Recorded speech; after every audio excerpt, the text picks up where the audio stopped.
Bienvenidos a Economía en Breve, donde comentamos lo más relevante del acontecer económico. Comenzamos esta semana con la aprobación que los líderes de la eurozona otorgaron al acuerdo alcanzado con el Reino Unido para el proceso de Brexit, en lo que describieron como un día triste que no podría celebrarse. Ahora será la primer ministro, la señora Theresa May, la que tendrá que convencer a su parlamento de aprobar el acuerdo y sobrevivir políticamente, ya que la probabilidad de un mal resultado que termine incluso por echarla del puesto es importante. Incluso también podría darse un escenario de un nuevo referéndum que mantuviera al Reino Unido dentro de la Unión Europea, lo que creo yo sería el mejor resultado para ellos. El tema Brexit está aún lejos de terminar y vale la pena hacer una breve reflexión al respecto. Si la señora May obtiene la aprobación de su Parlamento, logrará una gran victoria política para ella, pero a costa de una gran derrota para el pueblo británico, para Europa y para las aspiraciones de un mejor orden mundial. La eurozona representa mucho más que un simple acuerdo económico.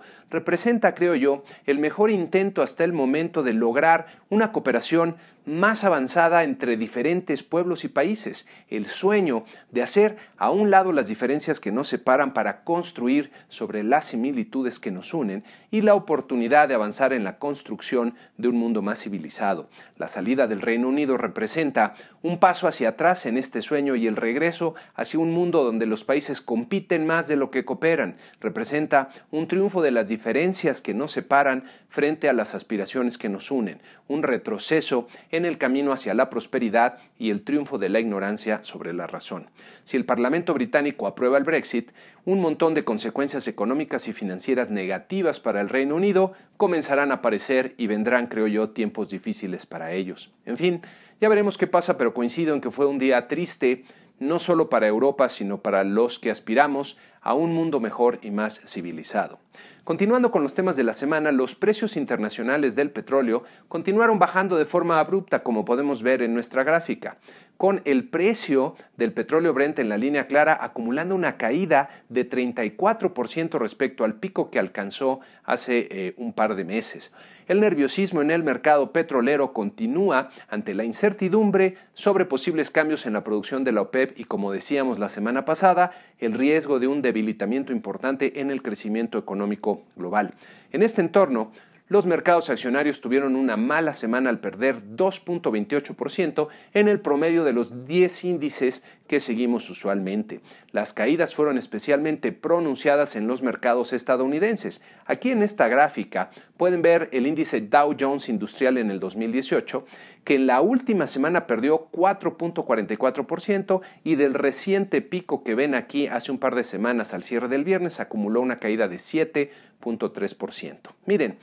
hay que notar los pronunciados vaivenes en este año, que llevamos ya 5 episodios de bajas importantes en el mercado aquí ilustrados en las flechas azules, lo que es altamente inusual y refleja, creo yo, las dificultades que tienen los inversionistas para determinar cuál es el valor adecuado de las acciones. Esto sugiere que el panorama económico y financiero para Estados Unidos en lo particular y para el mundo en general es muy difícil de leer y anticipar, lo que a su vez explica por la gran cantidad de riesgos que hay en el horizonte, tanto por tendencias económicas que podrían resultar insostenibles como por la posibilidad de tener acciones erráticas de los líderes políticos que tengan consecuencias indeseables. Miren, para Estados Unidos ya comienza a hablarse en los mercados sobre la posibilidad de una recesión hacia el 2020 y yo creo que todos los economistas que se respeten saben en su fuero interno que tenemos un montón de ingredientes que apuntan hacia un desastre económico, una expansión económica sorprendente con señales de sobrecalentamiento y el riesgo de disparar la inflación y mayores tasas de interés, todo esto en Estados Unidos,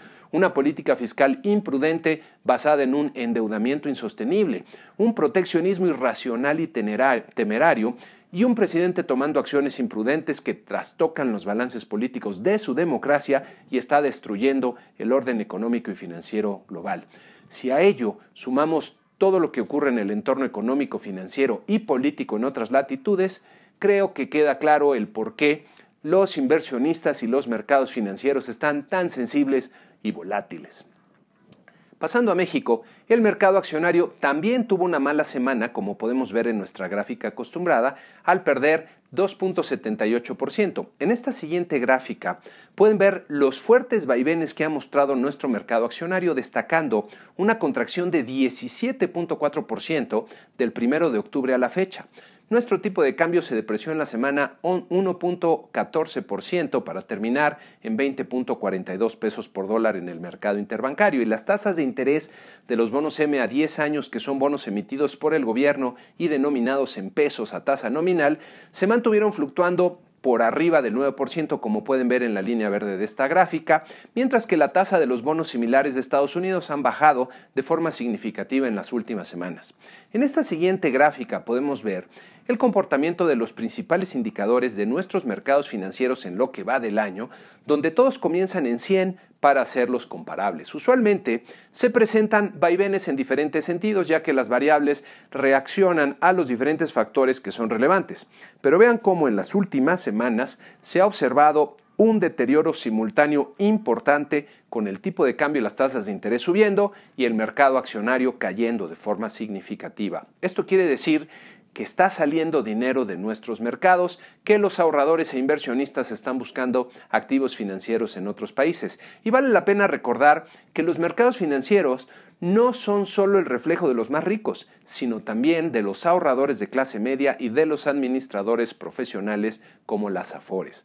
Ya vimos que el entorno global está muy incierto, pero hay que notar también que este comportamiento se acelera a partir de este momento, ilustrado por la flecha y la línea roja, que es justo cuando se anuncia la cancelación del nuevo aeropuerto en Texcoco. Sería muy bueno que el presidente electo y su partido se dieran cuenta que muchas de las propuestas que han hecho, aún con la mejor de las intenciones, pueden tener consecuencias muy negativas para la economía y para el país. Pasar por encima del orden institucional establecido en lugar de ajustarlo como es debido, pretender crear leyes para regular la actividad económica de forma artificial y a contrapelo de la forma en que funciona la economía, propuestas como las que se han hecho para establecer regulaciones arbitrarias, para limitar las comisiones bancarias, para modificar el funcionamiento de la minería, para utilizar los recursos del ahorro para el retiro en las Afores o utilizar las reservas internacionales del Banco de México para financiar gasto público, sacuden profundamente las expectativas de los inversionistas y ahorradores, nacionales y extranjeros, así como de las empresas y los hogares en el país. Ojalá se den cuenta pronto que el comportamiento de los mercados financieros no refleja solo el sentir de los hombres más ricos, sino de hecho refleja las perspectivas de todo el país y de los extranjeros que tienen que ver con nuestra actividad económica, que están dejándoles ver que algo no va bien. Pasando a los datos de la semana, la inflación de la primera quincena de noviembre resultó sorprendentemente baja, como puede verse en esta gráfica del INEGI, donde se compara la quincena referida en años anteriores, siendo la más baja desde el 2010 y solo con la excepción hecha del 2015, que también hubo circunstancias especiales. En este cuadro resumen del INEGI podemos ver que los precios de los energéticos crecieron mucho menos que en los años anteriores, lo que ayudó a tener una inflación más modesta. En esta tabla puede verse que los precios del gas doméstico LP bajaron de forma importante en esta quincena, reflejando la reducción en los precios internacionales de los hidrocarburos, lo que ayudó a limitar el impacto del repunte en las tarifas eléctricas por el fin de la temporada de verano en varias ciudades del país. En esta gráfica puede verse que el componente subyacente el no subyacente que agrupa los precios más volátiles, como los energéticos en la línea verde, ya está descendiendo de forma más clara, mientras que el índice general en la línea azul oscuro desciende a un ritmo mucho más pausado y la inflación subyacente, que es la más estable, apenas comienza a descender. También en la semana tuvimos los datos desagregados del Producto Interno Bruto del total de la producción del tercer trimestre del año, que presentamos en este cuadro resumen. El crecimiento del PIB total fue de 2.5% real anual, revisándose ligeramente respecto al avance que se dio a conocer hace un par de semanas de 2.6%. Enfocándonos en el sector servicios, que era el que faltaba para conocer el detalle, destacan los crecimientos fuertes en el comercio minorista y en los servicios financieros y de seguros, que en ambos casos aceleran de forma importante. En contraste, el sector de alojamiento y preparación de alimentos presenta un crecimiento débil y apenas positivo. Aunque el ritmo que presenta el tercer trimestre en la actividad económica es bastante bueno, habrá que ver si el fuerte repunte que presentan tanto el comercio como los servicios financieros no son sino el adelantamiento que están haciendo los hogares ante un entorno crecientemente incierto.